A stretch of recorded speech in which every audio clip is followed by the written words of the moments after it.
Hello, high, नमस्ते, स्वागत छ हाम्रो पूर्वेली किचनमा। आज म आएको छु रायोको डुकुको रेसिपी लिएर। अब चाहिँ रायोको डुकु केलाउनु सुरु गरौँ है त। मैले लिएको छु रायोको साग 2 किलो र मैले चाहिँ डुकु चाहिँ आज तरकारी बनाउने र अनि पत्ताको चाहिँ गुन्द्रुक हाल्ने सोच गरेको। लु है साथीभाइहरू, अब चाहिँ मैले यो गुन्द्रुक बनाउन लागेको है त।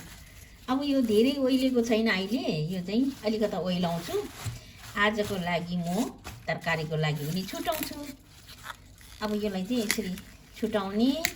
आफूलाई तरकारी चाहिँ म आज मेरो रोटीको तरकारी चाहिँ रायोको डुकुको तरकारी हुनेछ।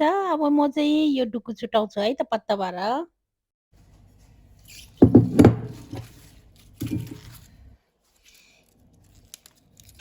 यस्तो गरेर तपाईँहरू कोलाई रायोको डुकु मनपर्छ? मलाई त असाध्यै मनपर्छ। मलाई त अझ तितो छ भने झनै मिठो लाग्छ। तर तितो चाहिँ छैन, यो चाहिँ त्यति साह्रो तितो हुँदैन, एकदमै राम्रो हुन्छ। यो कलिलो जस्तै हुन्छ, हेर्नुहोस् न, काट्दाखेरि पनि एकदमै कलिलो कलिलो छ र तितो त्यति हुँदैन। हाम्रोतिरको चाहिँ माघ फागुनमा धेरै तितो हुन्छ नि, तर पनि मलाई अति मनपर्ने कि त्यो चाहिँ। तर यो चाहिँ तितो हुँदैन त्यति साह्रो। यहाँ खानु त पाउँछ, किन्नु त पाउँछ, किनेर खानु त पाउँछ, तर त्यति अब हाम्रो उतातिरको जस्तो चाहिँ, हाम्रो नेपालकै चाहिँ जस्तो चाहिँ हुँदैन। तर त्यस्तै त्यस्तै हुन्छ। यो विन्टरमा यतिखेर चाहिँ निस्केको हुन्छ। भोलि त मेरो आँखा तेजिलो हुने भयो। अब साग खायो भने आँखा तेजिलो हुन्छ भन्छ नि त, होइन? त्यही कारण मेरो आँखा चाहिँ तेजिलो हुने भयो। चस्मा लाउनु पर्दैन होला अब चाहिँ।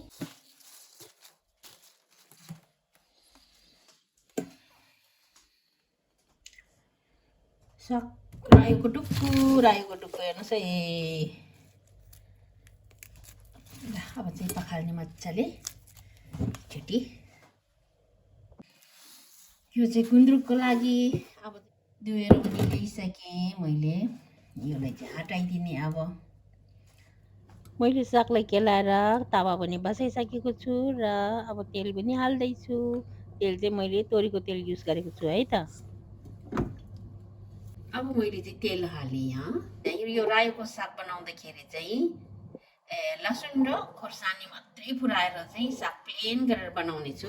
टमाटर र मसलाहरू केही पनि नहालेर चाहिँ लसुन र खोर्सानी मात्रै फुराएर बनाउने छु। तपाईँहरूले पनि त्यसरी नै बनाउनु होला, एकदमै मिठो हुन्छ।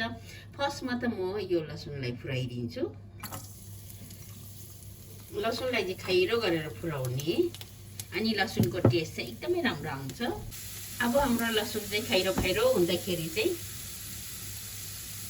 सुकेको खोर्सानीलाई फुराइदिने।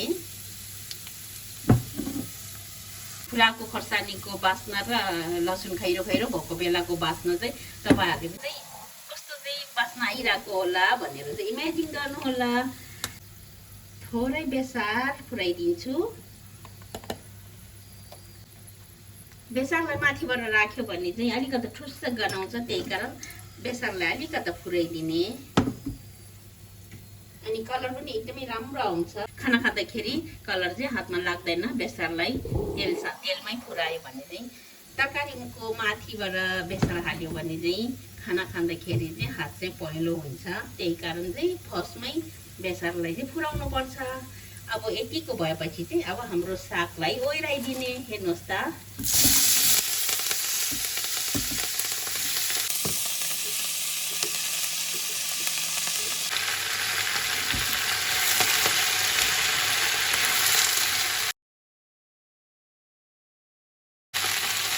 त्यसै गरेर नुनलाई हालिदिने। आफ्नो स्वाद अनुसारको नुन हाल्ने।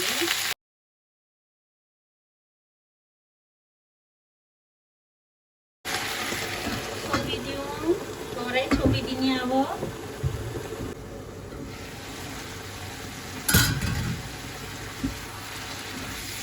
एकचोटि खोलेर हेर्ने। पानी थोरै आएको छ, किनभने मैले धोएकोले नकाटेर धोयो भने चाहिँ यस्तो पानी आउँदैन। तर मैले काटेर धोएको थिएँ, त्यही कारण थोरै पानी आएको छ। केही छैन, यो चाहिँ पाक्दाखेरि सुक्छ। आज हाम्रो साग चाहिँ डाक्ला मात्रै छ है त।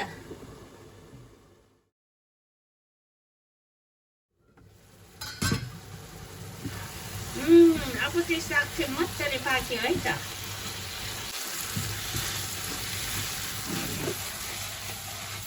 ल अब चाहिँ ग्यासमा बनाउने छु। सरी, मेरो भिडियो चाहिँ थोरै बाङ्गो भएछ, त्यसको लागि माफी चाहन्छु। मेरो त्यो क्यामेरा स्ट्यान्ड चाहिँ टेढो भएछ, त्यही कारण चाहिँ अलिकति बाङ्गो भएछ, सरी। एकदमै दामी भएछ हाम्रो रायोको डुकु रेडी। बिर्को लगाएर राख्ने। अब 1-2 पिस रोटीलाई पनि बनाउँछु त्यहाँ। अब चाहिँ रोटी बनाउनु सुरु गरौँ है त। मेरो रोटी चाहिँ त्यति गोलो चाहिँ भएको छैन, तर पनि तपाईँहरूले चाहिँ खिसी नगर्नुहोस् ल। बाङ्गो टेढो भइरहेछ, भोक पनि लागिरहेछ, छिटो छिटो बनाएर चाहिँ खान्छु भनेर सोचेको, अलिकति टेढो मेरो भयो। यो चाहिँ इन्डियाको म्याप जस्तै भयो मेरो रोटी चाहिँ। मैले चाहिँ आज आटाको रोटी बनाएको। रोटी रेडी भयो। अब यो चाहिँ आजको खाना हो। आज चाहिँ साग र रोटी खानेछु, आटाको रोटी। मैले लिएको छु एउटा प्लेट, अनि मैले 2टा रोटी लिएको छु। 2टा रोटीलाई यसरी साइड लगाइदिने। यो चाहिँ म आफैले बनाएको फुलकोपी, मुला, क्यारोटको अचार। अब यो सागलाई पनि सर्भ गरिदिउँ।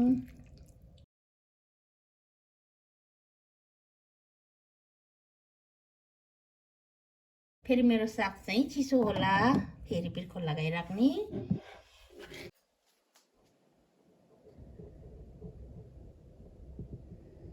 ल हेर्नुहोस् त, हेर्दै खाउँ लाग्दो रोटी र साग, डल्ले खोर्सानी र टमाटरको चटनी र मुलाको अचार अनि रायोको साग रोटी। अब चाहिँ खाउँ गम गम।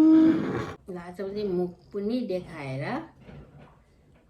खाना चाहिँ यसरी गम गम खाने। अरूभन्दा साग चाहिँ एकदमै मिठो।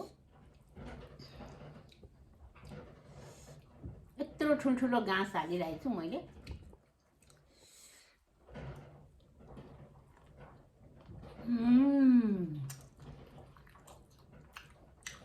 एकदमै दामी।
यो चाहिँ ल्वाङ भिजाएको पानी, तातो पानीमा ल्वाङ भिजाएको। यो चाहिँ गिजाको समस्या र घाँटीको समस्यालाई चाहिँ यो ल्वाङले चाहिँ एकदमै राम्रो गर्छ। यदि तपाईँहरू पनि घाँटीको समस्या र गिजाको समस्या छ भने चाहिँ 2-3वटा ल्वाङ तातो पानीमा भिजाएर चाहिँ यसरी पिउनु सक्नुहुन्छ। टेस्ट पनि एकदम राम्रो छ। यसको टेस्ट मन नपर्ने त कमै होला र बास्ना एकदम राम्रो आउँछ र टेस्ट एकदम राम्रो। जिउको लागि पनि एकदम राम्रो। जोइन्टको बिमारी छ भने पनि यो एकदमै राम्रो छ। तपाईँहरू पनि ट्राई गर्नु होला। र मैले चाहिँ जहिले पनि यसरी नै भिजाएर खाँदैछु र 2 दिनसम्म 3 दिनसम्म टेस्ट आउँछ। यो 2-3 दिनसम्म पनि भिजाएर राख्न सक्नुहुन्छ, बिर्को लगाएर राख्ने नखाँदाखेरि चाहिँ। अनि त्यसको टेस्ट चाहिँ आइरहन्छ र तपाईँहरूले तातो पानी थप्दै थप्दै खान सक्नुहुन्छ। यदि मेरो भिडियो हेर्नुहुने नयाँ हुनुहुन्छ भने चाहिँ लाइक, शेयर, कमेन्ट, सब्सक्राइब गर्नु चाहिँ नभुल्नुहोला। र आजको लागि बिदा दिन चाहन्छु। By by. अनि अर्को भिडियोमा फेरि भेटौँला।